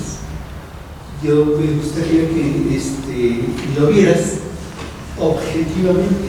Ajá, sí, claro. Porque hay, por ejemplo, la ciencia de la palinología que permite datar precisamente todo el recorrido que hizo la Sagrada Cena hasta nuestros días. Y todos los estudios que se han hecho comprueban su autenticidad. Y esta autenticidad evidencia. Bueno, perdón, sí, comprobaría, sin ser especialista en el tema, comprobaría que ese objeto se fabricó en estos años. Sí. Eso es lo que se prueba. Nada más. No nada más. Sí. Entonces, ¿qué más prueba? La resurrección de Ah, del manto, ¿no? Sí, el manto. Pero es que el objeto como tal, sin meternos, digamos, en una cuestión ya de fe, es otra cosa. Eso es otra cosa. En historia, ni modo. Bueno, si estamos poniendo en duda de la nariz de Cleopatra, estamos poniendo en duda lo de Julio, todo. Porque ese es el trabajo de la historiografía. Ser crítico con el testimonio que nos da. ¿Tú querías decir? Primero tú, ya. Ya. Las pruebas científicas más aceptables pues, son el carbono 14, todas las pruebas radioactivas. Y generalmente estas datan, los isótopos datan en periodos muy grandes del tiempo. Por eso es tan difícil certificar que realmente sea un. Bueno, querían hablar sobre ese tema. César. Sí, yo creo que aquí lo importante es no confundir estas esferas entre quiero creer y tengo pruebas científicas y es la verdad, ¿no? Son tres esferas distintas. Quiero creer, pues yo creo que es válido en la cuestión de fe y en la cuestión moral y en la cuestión espiritual, todo lo que se quiera. De ahí desprender eso a partir de ciertas pruebas científicas, siendo que la misma ciencia está no fundamentada y que tiene un montón de problemas, pues es doble problema. Lo tercero, eso fue la verdad, Santo dice que es la verdad, no es otra vez una construcción y la historia, pues es esta construcción hasta literaria, fantástica, que por otro lado está genial porque te permite entonces crear tu propia historia y crear tu porvenir, ¿no? El término que se ocupa en estos historiadores es Cristo, y Cristo es como decir había un carpintero, pero de ahí de donde ese carpintero se llamaba Jesús, hizo todo eso ya es otra cosa. Entonces, bueno, yo creo que hay que tener en cuenta esa división. A nuestra ya nos voy a tratar de sí, es que ese es un tema que nos permite demasiado. Dice palabra clave que también creo que no es verdad, la DT, la palabra, proposición. La verdad es una proposición, una propuesta. También te dije, la ciencia es como la religión moderna, ante todo, ¿no? Es crear su propia realidad. Albert Camus dice, el único que es capaz de aprender una realidad es el artista, como tal. No soy de los que sigan piedra al mercado, porque yo no me refiero a sí, eres un chino. No, yo siempre critico, ¿no? Ahora, dicen de la ciencia, pues es que la ciencia se los puse en tono de WhatsApp. Hay gente que cree que 2 más 2 hacen 4. Y todo el punto de la objetividad como tal, pues no existe, el objeto no habla por sí mismo, el sujeto lo hace hablar. Dices, están las pruebas científicas, sí, pero ¿quién creó la máquina? ¿Quién creó los valores? Por ejemplo, ¿quién dice que 9.8 metros sobre segundo al cuadrado hacen la fuerza de gravedad? Es lo que es equivalente, 9.8 metros sobre segundo al cuadrado. Es un sujeto, existe la ley de gravedad, si tiene un cuadrado, obviamente se va a caer, pero ¿quién determina los valores? Un sujeto. La ciencia lo que hace, más o menos que yo en otras palabras diría, se autolegitima, crea sus propios valores. Entonces es obvio que si tú metes esto te va a arrojar ese resultado. La calculadora es un ejemplo. Un ejemplo, sí, yo coincido con lo que dicen y me gustaría también agregar otra cosa. Vamos a pensar en otro mito religioso con el que empezamos, Rómulo y Remo. Y cómo estos mitos, digamos, de ese bebé perdido que está en el río, se repiten en varias culturas. Igual, la figura digamos, de Cristo, entendida como se entiende en el cristianismo, también se repite en otras religiones. Visto desde los egipcios, por ejemplo, visto desde ese punto de vista, que es un punto de vista historiográfico, no religioso, no de fe, desde un punto de vista historiográfico, eso nos habla de la gran riqueza cultural que se puede extraer de los mitos. Y eso es algo bien importante, pero al mismo tiempo bien complejo de comprender, porque a un tiempo que la historia pretende, digamos, tratar de narrar qué es lo más cercano a lo que haya ocurrido, lo que nos permite saber los elementos que tenemos. Por otro lado, pues nos topamos con muchos mitos, y esos mitos nos dan pie a otro tipo de estudios.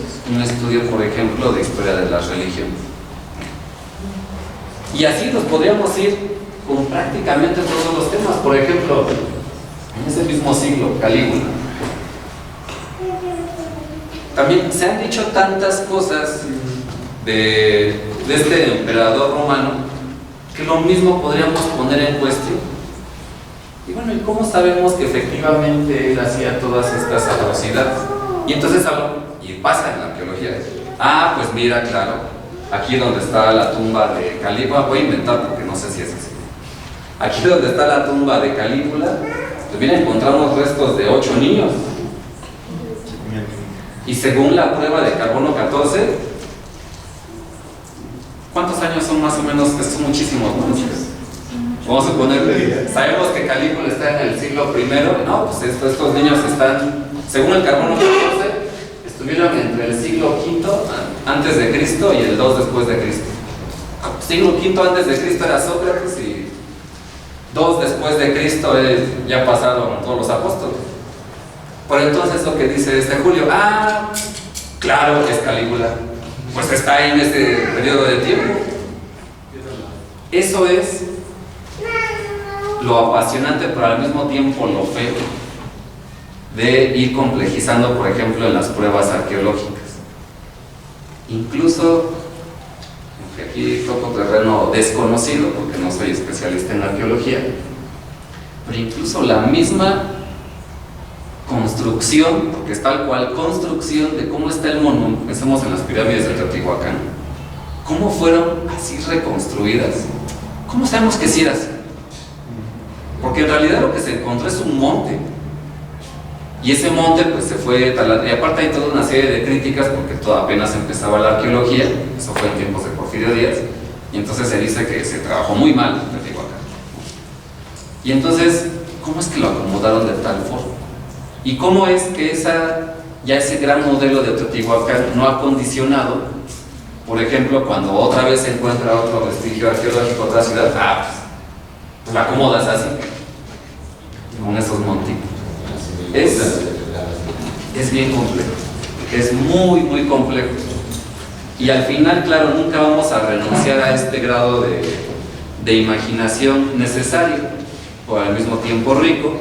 Y al mismo tiempo, así es como yo rescataría estas, vamos a decir, como hoyos negros de objetividad en la historia de toda la humanidad.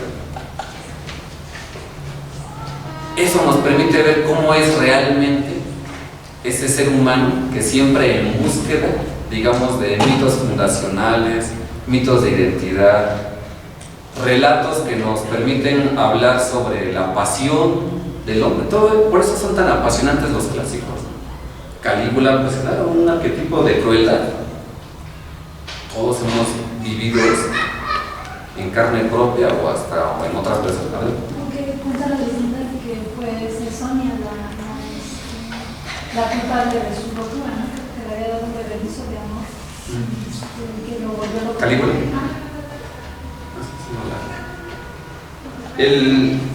No conozco mucho la historia de Calígula, pero me interesaba hablar de porque es también otra imagen recurrente del Imperio Romano que se nos ha quedado muy cinematográfica, de la crueldad, pero sobre todo de la perversión sexual y violenta, precisamente. Pero sí surge de los relatos clásicos. O sea, si no fue una invención cinematográfica. Bueno, es una invención cinematográfica basada en los clásicos. Otro ejemplo. Bueno, ¿alguien sabe sobre esto? De lo de Pompeya. Este es muy interesante y este sería como, yo creo, como el ejemplo que ojalá así fueran todos los vestigios arqueológicos. Cuando explota el volcán del Vesubio, cubre todo de cenizas y entonces es como si se hubiera congelado en el tiempo, en ese momento.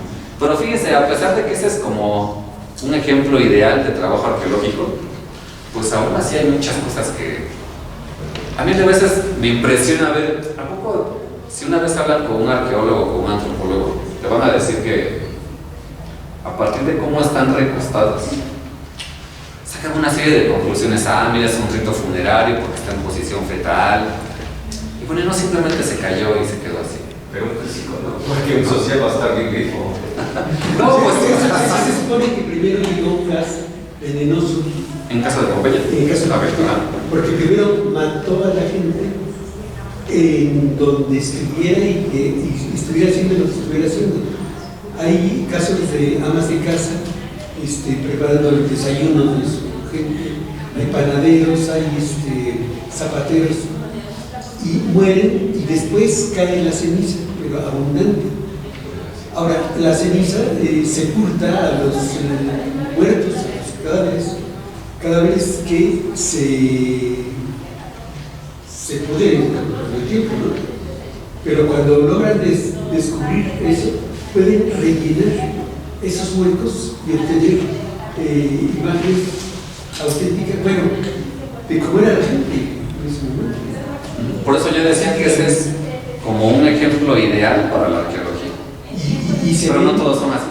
Y se ven las escuelas, se ven los centros de trabajo, y se ven los prostíbulos, inclusive las imágenes que están grabadas en las paredes de los baños públicos, con toda la actividad sexual que y es realmente estar aquí en el tiempo para poder reconstruir la vida diaria de esa. Por eso te decía que no es únicamente los escritos y los dichos los que tienen que... No, pues claro que no. Son todas las fuentes que puedan existir. Ya. Continuamos. Ya nos faltaban otras, o le entramos a Tito Livio. ¿O quieren que sigamos con estas? Sí. ¿Estas? Estas de aquí. O Tito Livio. Bueno. Por ejemplo, otra gran estampa, la persecución del cristianismo. Bueno, vamos a ver esta frase. Dice: Nerón se inventó unos culpables y ejecutó con refinadísimos tormentos a los que, aborrecidos por sus infamias, llamaba el vulgo cristiano. El autor de este nombre, Cristo, fue mandado a ejecutar con el último suplicio por el procurador Poncio Pilato durante el imperio de Tiberio, reprimida por de pronto la perniciosa superstición. Irrumpió de nuevo no solo por Judea, origen de este mal, sino por la urbe misma, a donde confluye y se celebra cuanto de atroz y vergonzoso hay por donde quiera. Así pues empezó por detener a los que confesaban su fe. Luego, por las indicaciones que estos dieron, toda una ingente muchedumbre quedaron convictos, no tanto del crimen de incendio, cuanto de odio al género humano. Su ejecución fue acompañada de escarnios, y así unos, cubiertos de pieles de animales, eran desgarrados por los dientes de los perros. Otros, clavados en cruces, eran quemados al caer el día a guisa de luminarias nocturnas. Para este espectáculo, Nerón había cedido sus propios jardines y celebró unos juegos en el circo, mezclado en atuendo de auriga, entre la plebe o guiando él mismo su carro. De ahí que, aún castigando a culpables y merecedores de los últimos suplicios, se les tenía lástima, pues se tenía la impresión de que no se los eliminaba por motivo de pública utilidad, sino para satisfacer la crueldad de unos otros. Así como está, digamos, el ejemplo de crueldad de Calígula, está el ejemplo de crueldad de Nerón. Se incendia la ciudad de Roma y entonces se le acusa a Nerón, se empieza a rumorar que Nerón fue culpable de ese incendio por no actuar rápidamente como emperador. Entonces, él se inventa como chivo expiatorio, viejo recurso de la política, a un sector de la sociedad que en ese momento era visto con sospecha, los cristianos. Fueron los cristianos. La gente empieza a creer eso y empiezan a hacer todas estas imágenes que todos conocemos de la matanza de cristianos en el circo romano. Pero claro, esto, lejos, digamos, de eliminar el cristianismo, todo lo contrario, pues lo avivó, se convierten en mártires, y entonces empieza a crecer y a crecer y a crecer el cristianismo, hasta tal punto que ya mejor políticamente lo abrazamos, lo legalizamos, y después de legalizarlo ya después se hace la religión. Aquí también todo es en el momento de la leyenda, ¿no? Esta historia, de hecho, es el que vamos a ver la próxima sesión, Eusebio de Cesarea. Por no vamos a ver vida de Constantino, vamos a ver historia eclesiástica. Y bueno, se dice que Constantino, en una de las guerras que encabezaba, tuvo una visión de la cruz en las nubes, con la leyenda: en este signo vencerás. Y entonces, a partir de esa visión, Constantino se convierte, bueno, legaliza el cristianismo, se convierte al cristianismo y después se va a convertir ya en la religión oficial. Ya para esta etapa, el Imperio Romano está en profunda crisis. Me voy a regresar aquí. Está en profunda crisis el Imperio Romano y tienen ya muchas invasiones de hunos, germanos, que por cierto, la razón de estas, por ejemplo, aquí sí es válido, digamos, estas pruebas, bueno, creo que no es el carbono 14, pero otro tipo de pruebas climáticas a partir del terreno, donde se evidencia un cambio climático.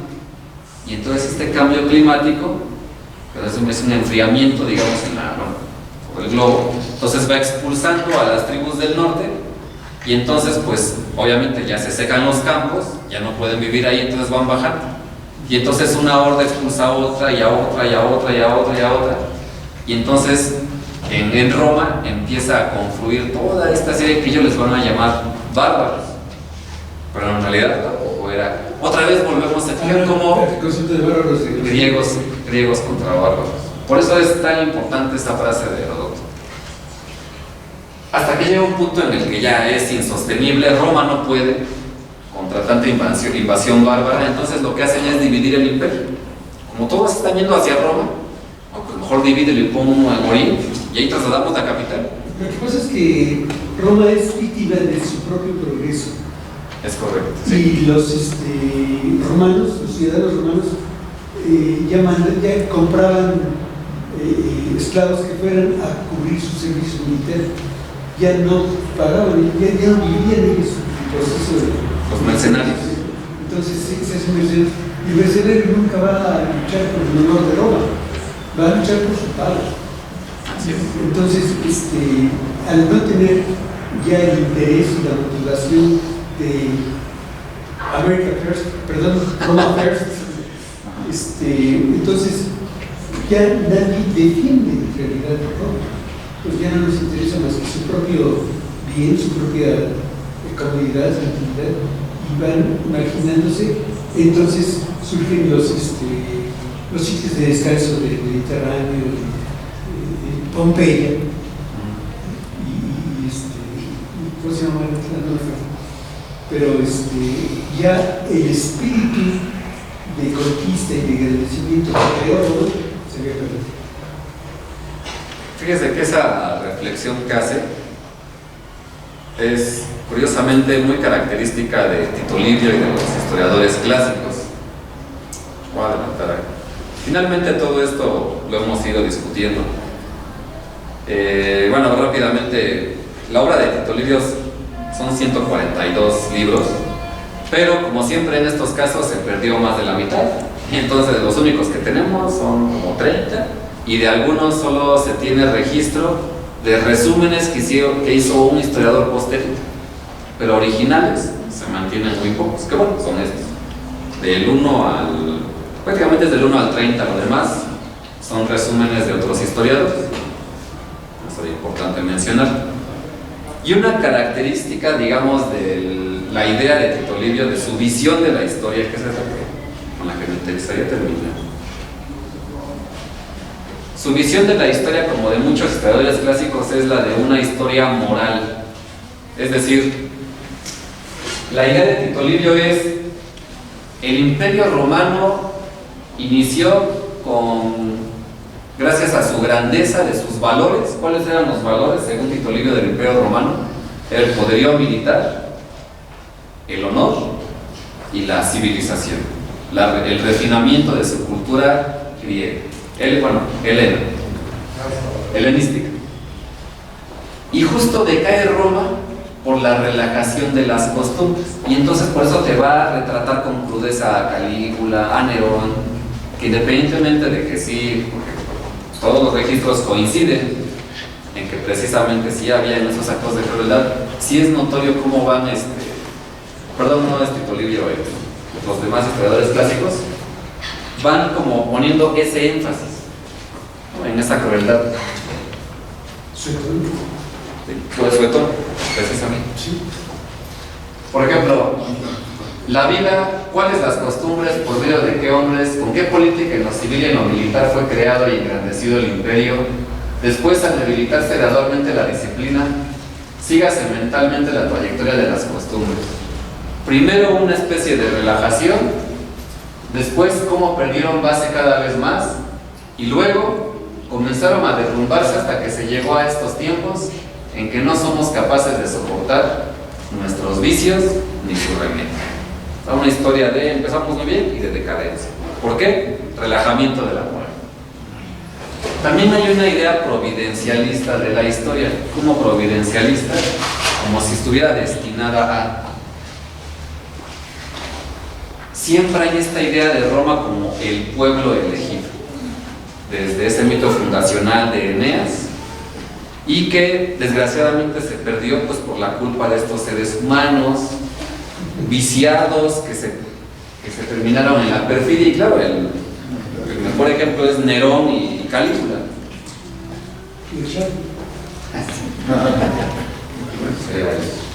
El fin de... nos quedan otros 5. Bueno, ¿algún comentario que quieran hacer? ¿Algo que quieran que... De hecho, en la historia dicen que Calígula, o sea, sí comenzó el desarrollo, o sea, sí apoyó la economía, bueno, no, como casi sí hizo como la ciudad, y ya después más bien fueron como sus detractores los que empezaron a crear la fama. Lo mismo de Nerón, o sea, creo que el incendio sí fue, pero era eso, según creo que tocaba el arpa, ¿no? Mientras veía cómo se incendiaba. Exacto. Esa es la anécdota. Igual, o sea, igual Nerón, o sea, no... Al parecer sí era una persona de excesos, pero tampoco era tan cruel como decían, sino más bien piensan que fue como la mala fama que le empezaron a hacer para justificar esa decadencia romana. No abrió su mamá para ver qué Como sí. Ahora, oye, y ahorita acabamos de ver varios, digamos, historiadores, ¿no? Sí. Dato, lo que acaba de decir. Pero les llamamos ahorita historiadores. Pero mi pregunta es, o sea, en esa época les decían historiadores, porque todavía estamos en la época antigua. Porque ya como tal historia, pues sabemos que es del ciclo de la historia para acá, ¿no? Ya como tal la ciencia histórica. En aquel tiempo les decían ya así también historiadores, o les decían otras cosas. Sí se usaba el término historiador, pero no con la concepción que muy del siglo, que empieza con el siglo XIX, que nosotros conocemos ya como la historia como disciplina. Sí, son varias cosas. Sí, adelante. Muy pequeño, bueno, muy breve. Lo que decía también de la caída de Roma, es cierto, ¿no? Hay varias teorías que son a causa del cristianismo, otra que es debido a su perfección. Yo, todas las teorías digo, pues es que todo te agarro de todo, ¿no? Tuvo que ver con la caída de Roma, sí, su perfección la llevó a la caída, y también el cristianismo creo que hizo que Roma cayera. Bien, ahora lo que a mí me parece muy curioso es el uso de toda la explicación del día, es el uso del augurio como justificación política, que está presente en todas, ¿no? Por ejemplo, aquí, ¿qué pasa? Lo vemos a León Portilla, ¿no? Los mamados, ¿cómo se llama? Códices y sus informantes. Es que ellos ya sabían y todo, y que ya venían los españoles justificando la conquista. No gusta igual la conquista, pero bueno, vamos a poner conquista. El caso de Constantino, ¿no? Es que un sueño revelador pasó esto y aquello y dijo que era el pueblo elegido por Dios, y él se convierte al cristianismo y convierte, y a raíz de esto pues universaliza el cristianismo y está de todos, ¿no? Y el otro que vimos de Aníbal también en su sueño, o sea, el uso del augurio como justificación política, lo cual nos puede derrotar en una cuestión. O es visto desde la modernidad para notar en ellos una cierta, un arcaicismo, bueno, ser arcaicos muy, como que necesitaban, que no tenían decisión o cuenta propia, necesitaban de sus augurios para poder tomar decisiones, o la otra es que, que seguimos siendo, ¿no? Dirían por allí unos antropólogos, compañeros que tuvieron un coloquio y dicen, es que el humano es necesario para el humano la religión. Sí, pero dice Bakunin, Mijail, un anarquista obviamente, es necesaria la religión en las mentes débiles. La religión, o sea, sí es necesaria, pero en las mentes débiles. Yo concluiría con ello. De cómo sería ver el augurio, ¿sí? O si estamos viendo a esas sociedades que veían al augurio más bien como verlos incapaces de tomar decisiones propias y por ello recurrían a cosas mitológicas, o bien o es que seguimos en lo mismo. Yo diría que seguimos en lo mismo. Ahora es que hablando psíquicamente siempre la tendencia a buscarle la causa al efecto, ¿no? Y de alguna manera es justificar que la historia tiene que pasar así. Si pueden estar de acuerdo con el augurio, con esta idea de que los mismos aztecas se dice que sí sabían que iban a venir los españoles, ¿no? O Carlos Castañeda, ¿no? Que los grandes magos o brujos de aquí sabían que iban a llegar los españoles y por eso se fueron a esconder en el desierto, ¿no? Y bueno, pues es que es una idea de, pues es que también es como reconstruimos la historia, le damos nosotros la línea causal, no podemos pensar en hechos conscriptos, que de hecho también es bueno, pero o sea, decir que esto llevó a esto es muy complicado, ¿no? De la misma decadencia de Roma se habla de mucho, ahora ya hasta que dicen que fue por las tuberías, ¿no? Que usaban que los llevó a la locura de plomo, ¿no? Así, que los llevaban a la locura. Siempre estamos dando una explicación que tenían que pasar así. A lo mejor ahora ya no creemos en un augurio, pero siempre pensamos es que tenía que pasar porque esto tenía que pasar, se tuvo que dar así. Fíjense que, bueno, por lo que alguien quiera opinar, problematizando lo del augurio, que también surgió en la clase pasada con lo del oráculo, con lo del oráculo de Delfos, ¿no? Y sí, esto recurre, y tal parecería que en la modernidad ya no existe eso, pero en realidad siguen muchas personas, digamos, en la política, hay muchas historias de eso, no nada más en México, en todos lados del mundo, también se guían ya sea por una religión, digamos, muy formal, y a partir de esa religión toman decisiones políticas, o bien, desde un punto de vista religioso, digamos, todas estas ideas de recurrir a un chamán, a un brujo para encontrar algún, no sé, hay muchas historias, es que no quiero poner un ejemplo burdo, pero es el primero que se me viene a la mente. Los políticos son los principales clientes de los santeros, sí. Por ejemplo, cuando hubo... ¿Me sabes qué me recuerda esto de un ejemplo actual de augurios? Cuando muere, cuando asesinen a Paco Stanley, hubo mucha información de que para hacer la investigación se recurrió, no sabía qué hacer, se recurrió a santeros, a brujos, ¿no? Entonces, y estas narrativas, digamos, de la política recurriendo a lo que supuestamente no debería de recurrir porque ya es siglo XX, modernidad, cientificismo, etcétera, etcétera, etcétera, en realidad, pues no es así. Y sobre todo, y yo concluiría, y creo que eso concluimos la clase pasada, sobre todo pensando en que tomamos en cuenta que estas historias también son como de situaciones límite, guerras, o sea, se está exponiendo la vida. Entonces, obviamente en una situación así, todos hemos escuchado estos relatos, o nosotros mismos hemos experimentado una situación en la que hemos estado cercanos a la muerte, que ha corrido peligro nuestra vida, algún choque, algún accidente, qué sé yo, y todos hemos experimentado este tipo de visión o algo así, o un sueño, digamos, muy revelador que nos dice algo que nos ha pasado, y a partir de ese sueño reconfiguramos, como dices tú, nuestra historia de la vida.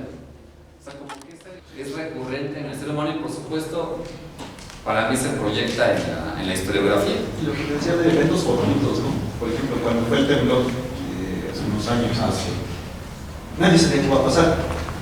Va a decir Aristóteles, esa es una casualidad porque nosotros no fuimos consecuencia de ese temblor. Y sin embargo, ¿qué pasó después de ese temblor? Surgieron en internet un video muy famoso de un cuate que había dicho que era por causa del sol y era pronosticado que iba a haber un temblor todavía más fuerte. Y el temor se esparció. Se llama. O sea, es curioso, ¿no? A lo mejor no está todavía, no tenemos tan presentes los audios, pero pasa un suceso así y es a lo primero que se... Claro que se